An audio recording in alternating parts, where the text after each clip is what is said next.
General Lafayette, the commander of the Light Infantry Division, under the orders of General Washington. And we have all come to Williamsburg in order to prepare for our great siege upon Yorktown, which is roughly 12 miles in that direction. General Washington has amassed an army of nearly 21,000 men, both French and American. The overall command has been given to General Washington, but the French General, Jean-Baptiste Donatien de Vimeur, Comte de Rochambeau, is with him as well. So I command an American division, even though I am a Frenchman, because I have volunteered my services to come and help fight and win your great war for American independence. And where is this fine group from? North Carolina. So you have seen the war more recently than us. The enemy had marched from South Carolina into North Carolina. Notable battles such as Guilford Courthouse were fought there March the 15th of 1781. So we thank you, North Carolinians, for your great service in the war effort. Thank you, sir. Thank You, sir. Do you have any questions or curiosities of me? Please ask. More likely, most of you just want to pet my horse. And you are welcome to do so if you'd like. Of what age, sir, were you when you arrived here? But 19 years of age, indeed, serving the great cause of American freedom. But you must remember, madam, my poor father was killed when I was less than 2 years old. In fact, I was conceived, he went off to war, and he was killed at the Battle of Minden. My mother then left our home and went to the court at Versailles. So I grew up in the Chateau de Chavagnac with my grandmother and my aunt. At the age of 12, I went to Paris to study at the Collège du Plessis. And then my mother would die at 30, when I was about 13. So I was an orphan at 13. But I would not be lonely for long, because I would then be sent to the military academy at Versailles at the age of 14. And I was married at 16. How old are you? 17. There you are. Can you imagine? Now, it is not common for everyone to be married at 16, obviously. But it is a custom called an arranged marriage, in which perhaps a family in France has a great and noble name, but they have lost their fortune. They will look for a family with a great fortune, but perhaps not such a noble name, so they can mutually benefit as a result. But in the case of my marriage, again when I was 16, but my wife was 14, on April the 11th of 1774, both had great names and both had great fortunes, and on top of that, it has been a marriage of love as well. So we have been certainly blessed and most fortunate to have a marriage such as that. Wonderful. And we've heard of a James Armistead. Have Yes. you encountered that? James Armistead was put in my service in the spring of this year, 1781. He unfortunately is a slave. But I have never treated him as such. I do not believe in the institution of slavery. I'm hoping to bring about its end. But it is safe to tell you now, for he is no longer serving in this capacity, he was able to make his way across the enemy lines and there spy on Lord Cornwallis and his men. And much of that information has been vital in bringing us to this moment in time as we prepare for the siege at Yorktown. So I shall endeavor to lend my voice, my right arm, and my purse to bring about his freedom. Wish you well at Yorktown, sir. We thank you. I think we wish all of the cause of American freedom well at Yorktown. Young man, you had a question.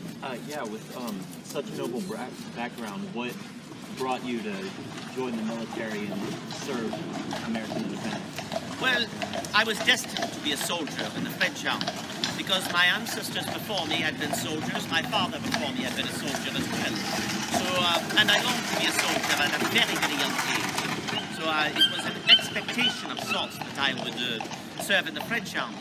But I was so inspired by the great cause of American freedom after listening at a dinner party of when I first heard of your Declaration of Independence, the members of your Grand Congress, and of course General Washington himself.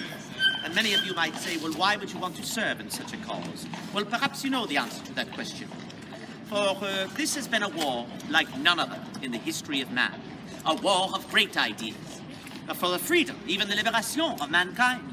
A war that has embraced the ideas of the great thinkers of this enlightened age. This age of reason.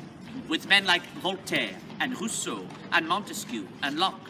With men that believe that a man, no matter what station in life he might be born, whether he be black or white, Catholic or Protestant, rich or poor, slave or free, should not make a difference, but simply by the way in which that person will carry himself. by the way in which that man will prove himself in this world. Dear friends, after these many years of war, are you still in agreement with these great ideas? Yes, sir. Sir. I'm pleased to hear it, for as am I, as I shall continue to be until my dying day.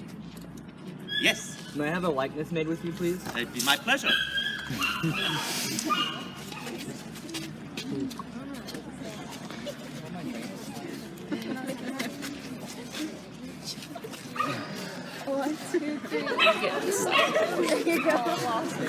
A pleasure. Sir, what is your opinion of the men who serve under you? What is the opinion of the men who serve under me? It is my honor and pleasure to serve these men. You must remember, the Continental Army, and though I am a Frenchman and I am commanding American soldiers, is entirely composed of volunteers. That is a person who willingly joins the army. The army in 1776 was 40,000 men. By 1777, it was 20,000 men. Did 20,000 men die in battle or disease? No. They fulfilled their enlistment, but they went home. They felt they had done enough. Yet these 20,000 men, which composed the Continental Army, has dwindled as each year of the war has continued. But why are they serving? They have been promised money, they have been promised land, they have been promised glory. There is no money to be had. Land? No land will be given to anyone unless the war is won. And glory? Well, glory can even be found in defeat. They do it because they believe in this great cause. They believe in the Declaration of Independence, which states all men are created equal, that all will be welcome under the banner of American freedom, no matter the color of their skin, who their parents are, or how much money they have within their pocket, but simply by what they can do for this great nation. And they do it for the great man himself, that of General Washington, that he will persevere, that he will overcome, that he will triumph in the end, even at the cost of his own life. It is a cause worth fighting for. It is a cause worth dying for. So I have the highest respect for these men, for this small percentage of soldiers who have volunteered to give their lives for American freedom are fighting for all your freedom. So how can you not honor these great men who have endured such hardship for the sake of American freedom? They are truly great patriots. Thank you, sir.